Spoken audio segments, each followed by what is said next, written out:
समस्त सांग मानके जय जगन्नाथ। आस जानमा पिपिली वृक्षर उपकारिता। आउ आपण मानके बहुत दिन धरी काश श्वास रहुछे क्या आउ कफ आउ बातर विकार होइछे क्या तो आस जानिनामा पिपिलीर औषधीय विषय जेनटा कि आपण माने प्रयोग कले ई रोगरू मुक्त पाई पारबे। मुई मनोज मेहर ई वीडियो के आपण मान के स्वागत करुछे। तो जानिनामा पिपिलीर ना पिपिलीर संस्कृत रे ना होछे पिपिली, मागधी, कृष्णा, वैदेही, चपला, कोणा आउ हिंदी रे होछे पिपिली बा पिपर आउ इंग्लिश रे होछे लंग पिपर, ओडिया रे कहसन वैदेही बा पिपिली।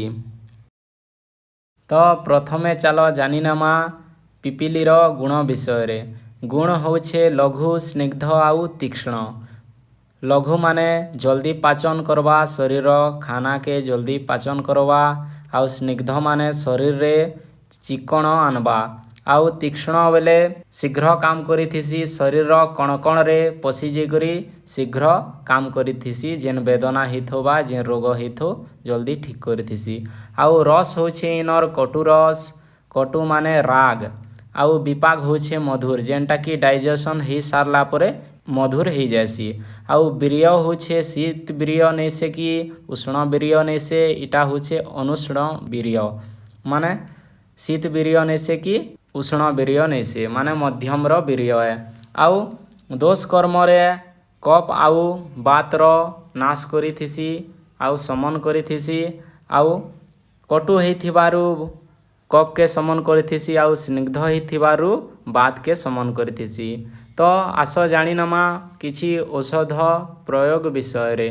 औषध प्रयोग तो बहुत रे काम आसीथिसी, बहुत औषध रे मेसिथिसी, इटा के मेसा हिथिसी रसायन जिनिस है, इटा सप्त धातु के बढ़ेथिसी। गोटे ग्राम पिपली आउ समभाग त्रिफला, त्रिफला माने हड्डा अयला बेहरार चूर्ण नहीं करी जदि 3 थर दिन के खाएबे बेले श्वास काश रे बहुत लाभ मिलिथिसी, धीरे धीरे काश रोग ठीक हेथिसी। जेकोसी आयुर्वेदिक जड़ीबूटी प्रयोग करवा आगरू पाखे जदि आयुर्वेदिक चिकित्सक अछन तांकर संगे परामर्श करुन आउ प्रयोग करुन। तो ई वीडियो भल लागला बेले आमर चैनल के सब्सक्राइब, लाइक, शेयर सबू करुन आउ आयुर्वेद के निजर करुन, सुस्थ रहून। धन्यवाद। जय जगन्नाथ।